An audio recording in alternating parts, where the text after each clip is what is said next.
बिस्मिल्लाहिर्रहमानिर्रहीम। बाज़ अहबाब नमाज के बाद ना तो खुद दुआ मांगते हैं, बल्कि जो दुआ मांगने वाले हैं ना उन्हें भी कहते हैं कि भाई आप नमाज के बाद दुआ ना मांगो। भाई आप लोगों से हमारा सवाल है, अगर नमाज के बाद दुआ नहीं मांगनी तो फिर किस वक़्त मांगनी है?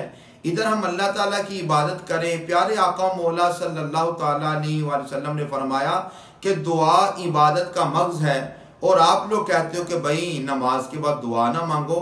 आओ ज़रा रसूलुल्लाह के फरामीन समात करें।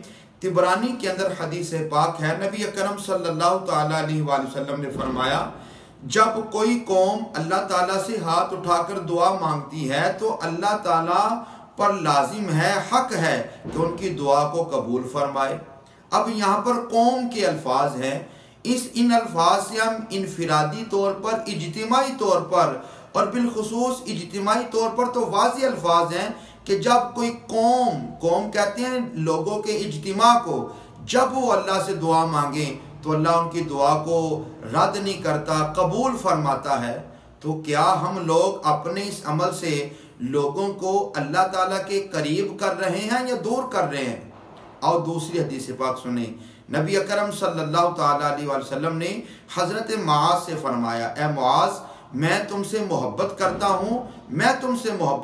हूँ और तुम्हें मैं वसीयत करता हूँ कि हर नमाज के बाद इन कलिमात को तुमने पढ़ना है, कभी नहीं छोड़ना। वो कलिमात क्या हैं? अल्लाहुम्मा आइन्नी अला ज़िक्रिका व शुक्रिका व हुस्नि इबादतिक।